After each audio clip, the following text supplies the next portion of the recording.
Welcome to Motivational Interviewing. My name is Desiree Cochran-Norfolk. I am an addiction counselor and I have a master's in addiction counseling. I'm also a certified clinical supervisor, an SAP, a CMAC, and a CAC too. Motivational interviewing is a coming of age. This is a review of funding by the National Institutes of Health in October 2008 that showed 180 research projects using either motivational interviewing or motivational enhancement therapy. So the empirical support for MI has begun to accumulate across problem behaviors and beyond its origin in the treatment of addictive behavior. So there's a clear specification of the intervention elements, the applications to settings beyond addictions. There are manuals that are available for interventions like Project Match, Project Combine, and different supervision manuals like MIA STEP, which is motivational interviewing assessment supervisory tools for enhancing proficiency. There are some tantalizing hints about what may be some of the critical elements in effective MI sessions, but Miller in 2005, so MI was created by Miller and Volnick. So Miller has been working towards specification of a theory of MI. And motivational interviewing was completely rewritten for the second edition to address this depth and breadth of research. And there are some researchers beginning to study best practices in skill acquisition. Several authors out there are describing the research, showing that maybe a 2-day workshop on MI is fine. It's like an introduction to the concepts. But people can become much more MI consistent after these trainings. So to remain proficient, people need additional practice and coaching and feedback on that practice.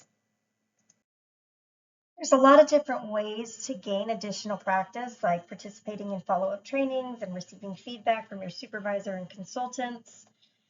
We know that the model for MI has kind of shifted from a focus on specific techniques to just learning to learn. So the prior training emphasized, the teaching of the skills as well as, the importance of receiving feedback and that initial acquisition of the skills. But learners do need ongoing feedback, and most clinicians don't have immediate access to that level of consultation. So this is like hitting golf balls in the dark. We know how the swing feels, but there's no information about what happened and what adjustments need to be made. But there is feedback that is readily accessible, and that's our clients. So now there's an emphasis on learning how to observe clients. The client response to the practitioner behavior, like increased change talk or increased resistance. And that's going to signal when we are practicing in an MI consistent or MI inconsistent way. So in this way, the client becomes an ongoing source of feedback, kind of like a teacher. And this is going to give us either good or not so good MI practice. We can use videotapes of MI demonstrations, and researchers are working on developing a video or a DVD or computer-based web trainings, assessments and trainings.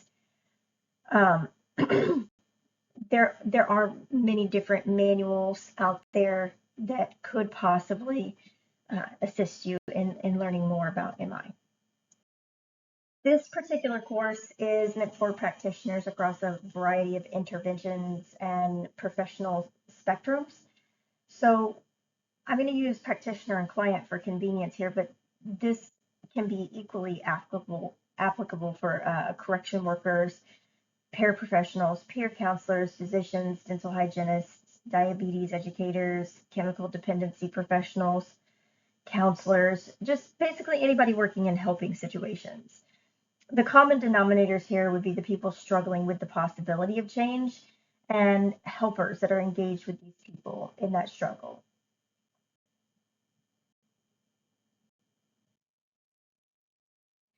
So Miller and Rolnick use phase 1 and phase 2 to describe the MI process. Phase 1 goals are to raise the importance of change, enhance the confidence, and resolve any ambivalence. And then during phase 2, the practitioner is going to seek to solidify the client's commitment to change and to negotiate a change plan. So we have some specific goals. We have 3 aims here. First, you are going to have an opportunity to see the MI concepts applied in the many clinical and training examples sprinkled throughout these lessons. These examples are based on the work of psychologists and other trainers, that have many years of experience in the field. And although the visual image and the richness of the verbal exchange from a case are not present in a lesson like this, you're going to be able to have the advantage of examining these interchanges at a leisurely rate and kind of hearing my thoughts or the thoughts of the practitioner in these examples. So you can kind of glean the subtleties of the interchanges as we go along. This lesson or this course is going to give you practice opportunities, and you're going to be able to try out and refine some of your skills. Some of these you can do alone. Others you're going to have to require a little bit of interaction with other people, including like specific opportunities to work with a partner. And we can use these as, maybe a way to set up an MI study group. I will give you worksheets for all the exercises, and I encourage you to keep up with those and use those to develop your skills in this. And then third, this course is going to give you some activities that you can use with your clients. These exercises are going to serve multiple purposes, and you can use them at different points.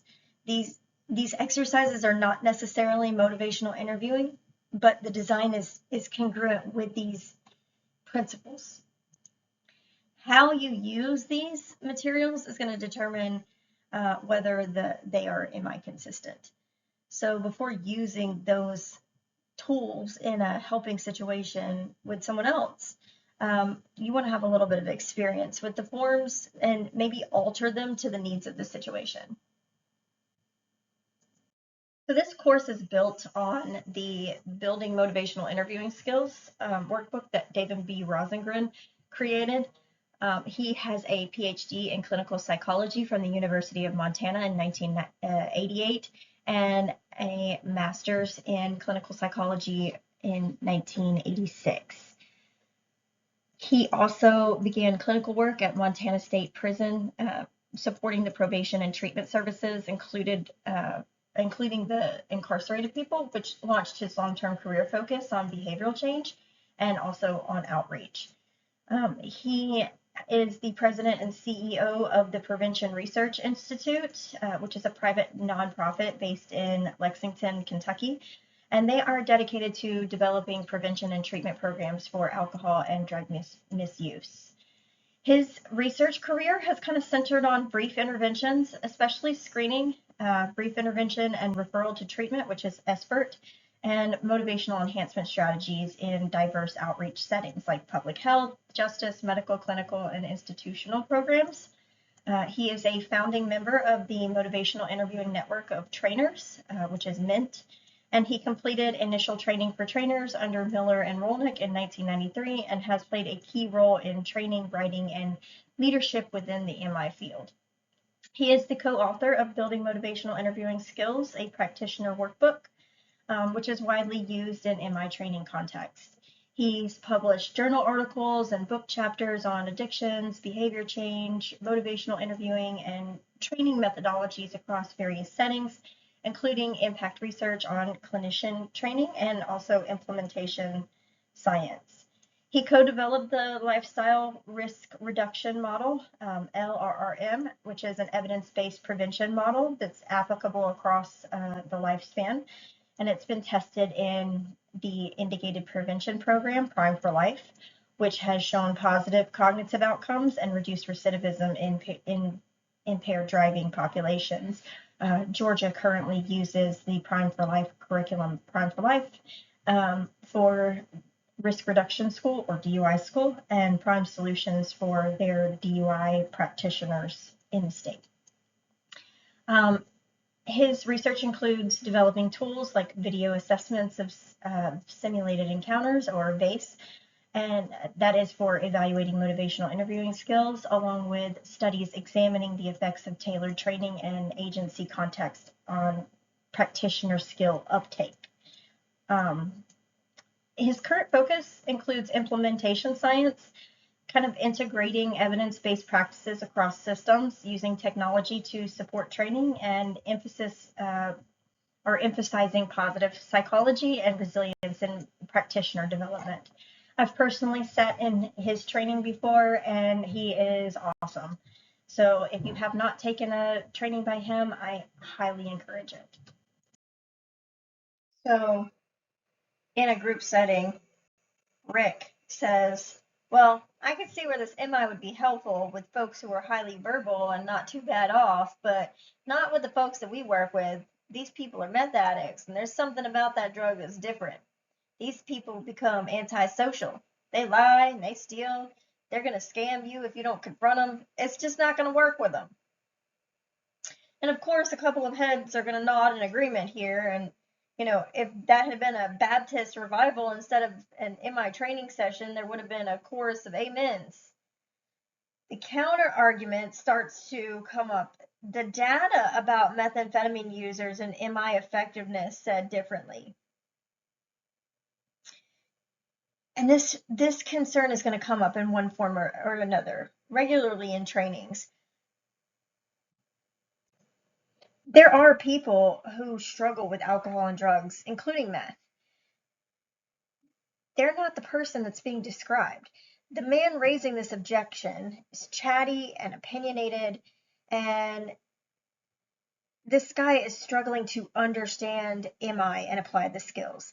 So he's raising objections continually, and he's caring deeply about his clients, but it's also irritating, and we want to confront him. I mean, really confront him and show him how wrong he is.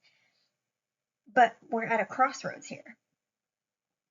A situation that often arises in treatment and consultations and trainings, in which a person raises objections and we would rather not deal with them. In fact, we're going to be annoyed and irritated or frustrated. So we have a choice. Do we offer facts, counter the arguments, ignore the objections, dismiss the concerns because of the messenger? Do we use the group to address Rick? Do we weigh in with our expertise? Or do we respond in a manner that focuses on his reason for the concern? Do we try to understand what's driving this behavior? The choice that we're going to make here is going to lie at the heart of the underlying philosophy and principles of motivational interviewing.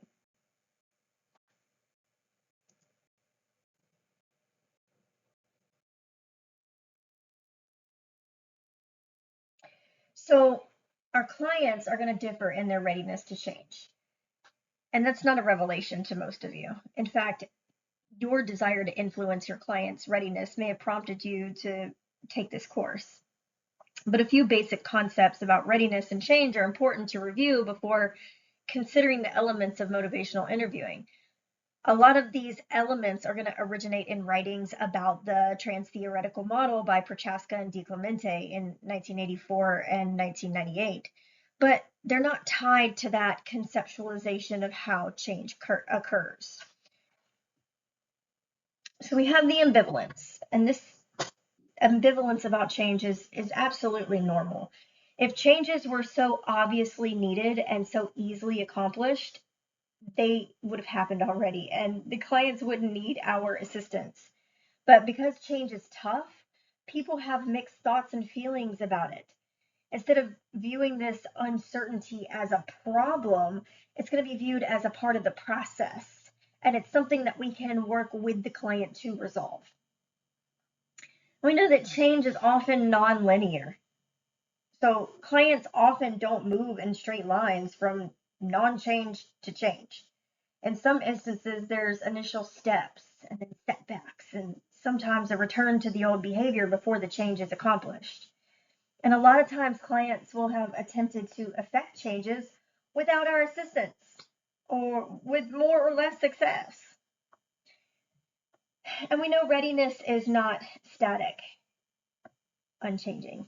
We're going to return to this concept repeatedly throughout the course, but our clients are going to differ in their starting points. And it's also going to become increasingly clear that this is something that we as practitioners can influence either up or down. We can imagine many different paths that Rick's response might have taken based on what we do next in that example I just gave you. We also know that we need to attend to readiness in our work. Some trainers prefer, readiness as a vital sign. Just like blood pressure, temperature, pulse, they're all vital signs in healthcare settings. So by attending to the readiness levels, we can direct sessions more effectively. So like, for example, when our clients are high in their confidence about making a change, but they're low in their perceived importance of making that change, the attention and energy can be directed to exploring the issue of importance. Motivational interviewing contains several important elements, and so for the sake of clarity, I focus on 4 of these. Motivational interviewing principles, ORs, which we'll talk about in a moment, and then change talk and the MI spirit. So this picture here just provides one way of thinking about how these components fit together and combine to form motivational interviewing. But before we turn to these elements, it's really important to note that many pieces of motivational interviewing have been present in other systems of therapy and also in religious and philosophical thinking throughout the ages. Unique to motivational interviewing is how these elements are combined, the timing of how they're used, and their application in an effort to evoke change talk. Statements made by the clients, indicating that they're currently considering a positive change in a specific problem behavior, and which are important predictors of change.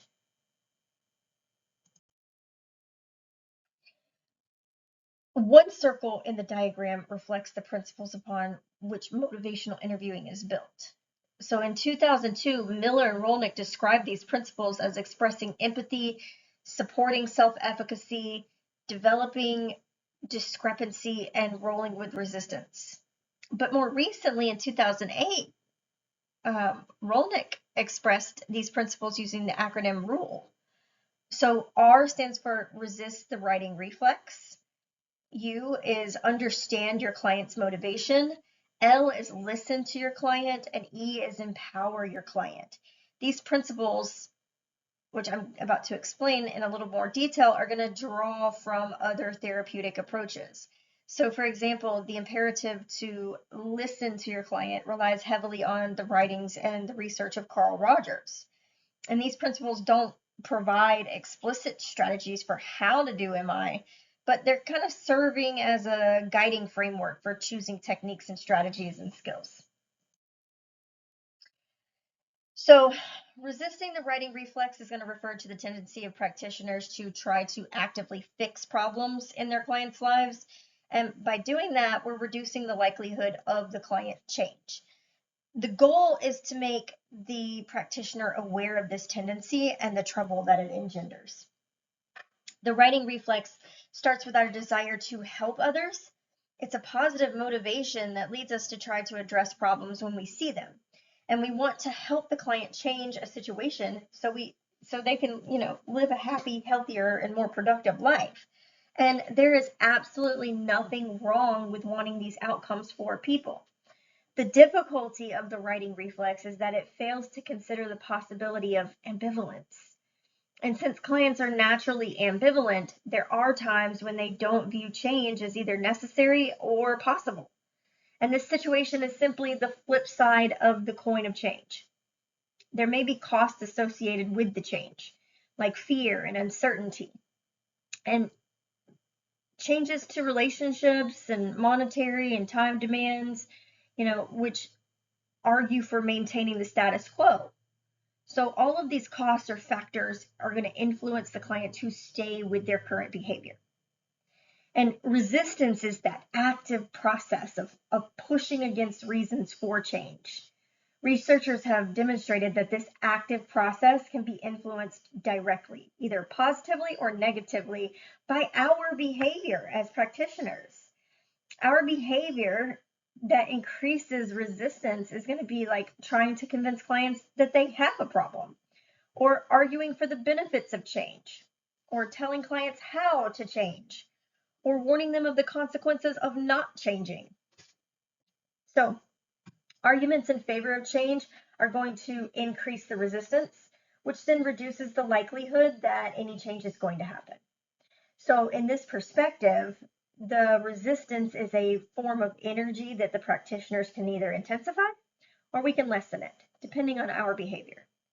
Intensification of the client resistance is a signal to us that a change in our behavior is needed. The practitioner's goal is to minimize resistance by not actively fighting against it and to avoid engendering it by trying to fix the problems.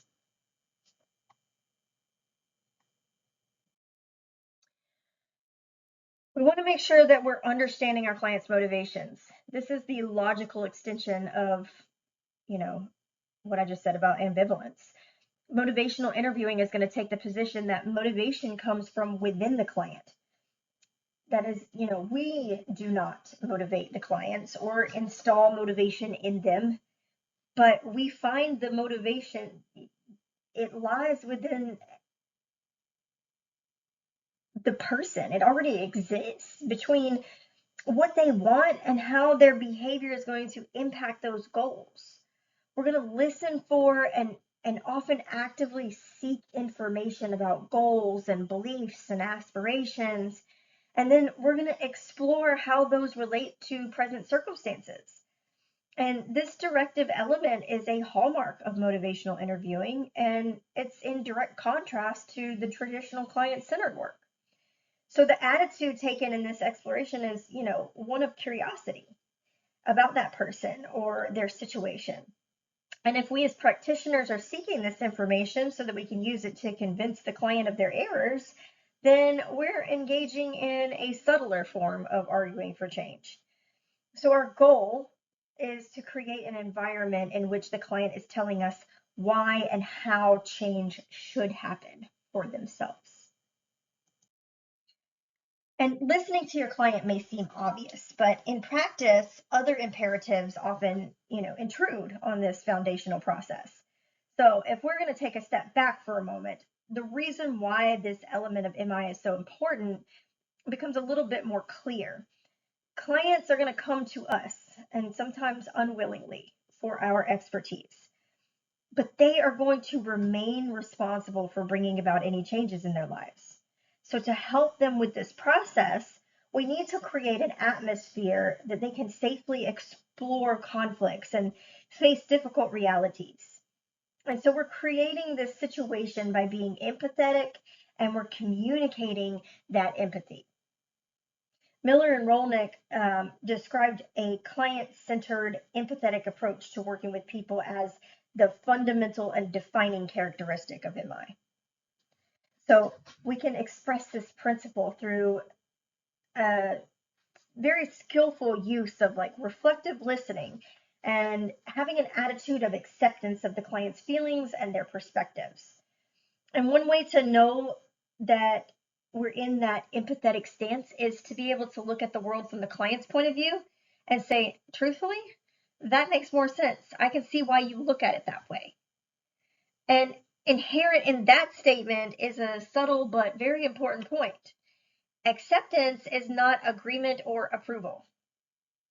We can and we should disagree with clients sometimes, but the critical element is maintenance of respectful attitude that tries to understand that person's perspective. And that attitude translates into the precept that acceptance facilitates change, whereas, attempts to pressure change are going to provoke resistance. And, that's research supports that.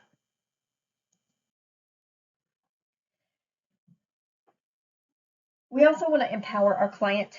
That's the final principle. Rolnick and his colleagues in '08 noted that, outcomes are better when our clients are engaged. And that statement is consistent with DiClemente's assertion that, change is ultimately self-change. Therefore, if change is to happen, our clients are going to need to actively engage in that process. So kind of in step with these ideas, we support our clients' beliefs that they are capable and they have ideas for solutions and they can enact changes if they decide to do so. So Miller and Rolnick are referring to this set of qualities as self-efficacy. And so in essence, the client has this can-do attitude. Without this belief, awareness of problems is going to trigger defensiveness because the clients are viewing change as impossible. So it's going to be important to note here that self-efficacy and self-esteem are not the same. Self-esteem is a global construct that's going to include attitudes and beliefs and behaviors about the self and one's value. So low self-esteem is not uncommon for people who have struggled through very difficult life circumstances. Self-efficacy is a more targeted perception about one's ability to achieve the desired results. And although positive self-esteem is important, it's not required for a client to have high self-efficacy or a can-do attitude about a specific act, like saying no to a drink offer, or setting alarm 30 minutes earlier to allow a time for walking in the morning, or calling an office for more information. Building instances of client successes does help build more positive self-esteem. So DiClemente has kind of described people with who we work as failed self-changers. Clients have tried to change their behavior in one way or another prior to coming to us. And as a result, one of the factors that we can expect in our clients is a certain amount of demoralization about their lack of success. So a critical characteristic for practitioners is to be more hopeful about the possibility of change for our clients. There's a lot of research, attesting to the importance of our beliefs and expectations in facilitating or impeding our client change and how these are communicated. And it's often below our level of awareness and to our clients. So it's going to be important that we actively cultivate a stance of hope and communicate that hope to our clients, since they may need to kind of borrow some during that change process. These statements should not be taken to mean that, we simply just agree with our clients. We don't necessarily. Instead, we offer our views and our perspectives without arguing for them. Clients are going to decide if these ideas are going to fit for them and how they're going to use them. And again, they are the experts on themselves and should be viewed as reservoirs of information about potential solutions, to which then we can add information and ideas. Another circle in this diagram represents the counseling skills that are found in a lot of therapeutic approaches. So here's the overlap between MI and a lot of other types of counseling. Within this circle, we find the tools that are going to help build rapport with the clients. They're going to help us explore concerns and convey that empathy. And these basic skills are conveyed with the acronym OARS: open-ended questions, affirmations, reflective listening, and summaries. So the term basic should not be taken to mean easy or simple. Each of these skills is going to be done either well or poorly, and training is going to be needed to achieve clinical expertise in using them.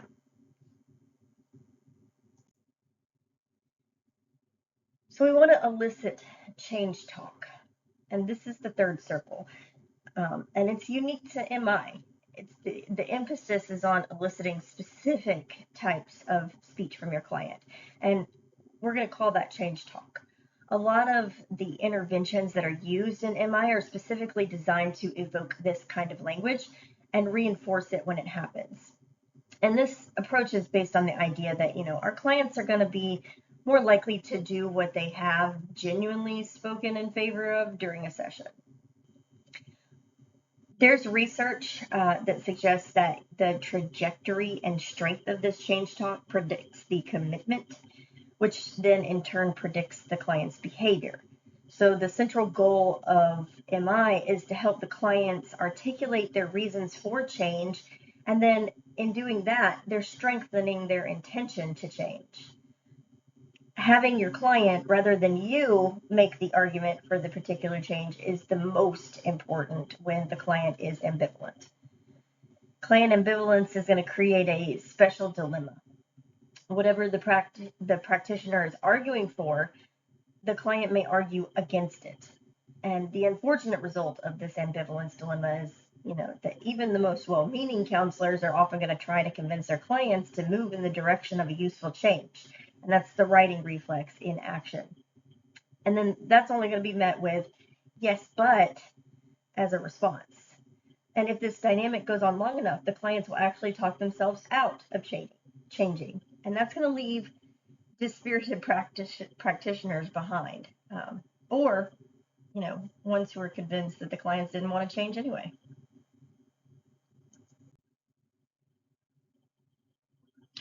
So the final circle is going to represent the guiding philosophy that really just informs the principles, and this is the use of micro skills, the application of other types of interventions and techniques, and also the elicitation of change talk. So without this special character or this spirit, motivational interviewing is not taking place, no matter how skilled the practitioner may be using oars. And then on the flip side, when this spirit is present, a lot of practitioner interventions can fit within the MI framework. So MI then is not primarily a collection of techniques or interventions, but just a series of specific practitioner behaviors directed by guiding philosophy. So this guiding philosophy is not unique to motivational interviewing. The elements of MI spirit have appeared in a variety of locations, like religious teachings, psychological treatises, but recent research is going to indicate that this spirit is an important predictor of the practitioner's skill with MI, which then in turn predicts the client behavior and the treatment outcome. Miller and Moyers in 2006 placed a lot of importance on this context, that in describing the 8 stages of learning MI, they make this the first stage. And Miller and Rolnick in 2002 used the metaphor of a song to describe the spirit. Within the song, we have the lyrics, which are clearly an important element of the song's interest, and they provide the attraction and the meaning. And within MI, the lyrics might be the oars and other strategies, like change talk, the content of the MI session, the structure of the song, the refrain. These are the key changes. They might be the principles, things that shape the form. And then we have the lyrics of the song, and that's the melody. And then we have the MI spirit, and that creates the music. Melody determines the mood of the song and underscores the lyrics. It's to the melody that we kind of tap our feet and our hands. And when the lyrics fail us, we're still tapping our feet and our hands because of the melody. And so it's the melody that we bring to encounters with our clients, while still recognizing that the other elements are just as important.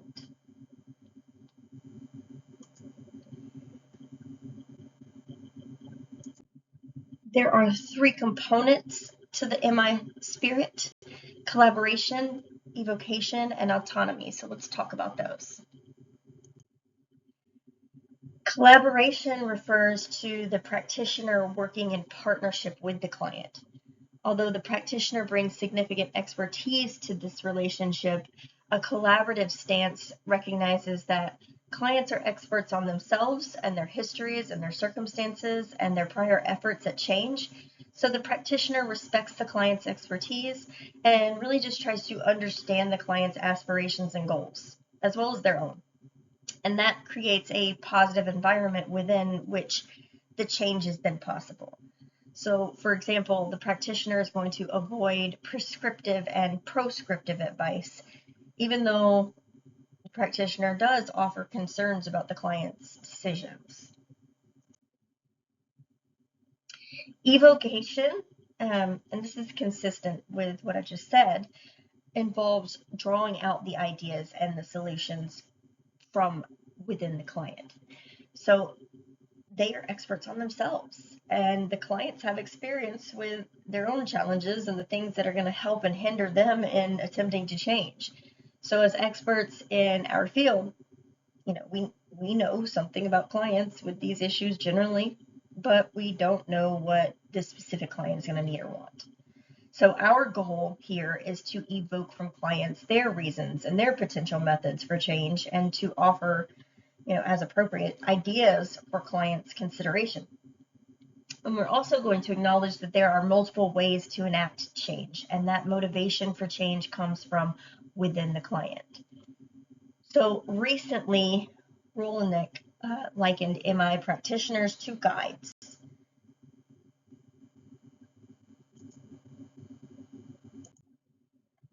And the guides are someone who does not choose the destination, but offers information about the paths that the client's going to choose. Autonomy in decision making is left to the client. And we may have opinions and even compulsory actions we must take if the client engages in certain behaviors, like continue their use or abusive parenting, whatever. But within MI, we're going to recognize that clients are ultimately responsible for choosing their paths. And this component of the MI spirit can really be challenging for practitioners when the clients are choosing a path that negatively affects others, or who may have few or no options, like the children. But practitioners share this concern, and at the same time, we recognize that we can't force our clients to change. Even within coerced circumstances where we control their freedom, and we are the reinforcers, the clients must choose to change. So motivational interviewing continually emphasizes the need to draw from clients their goals, their values, their aspirations, so that they, rather than us, can argue for why change is required.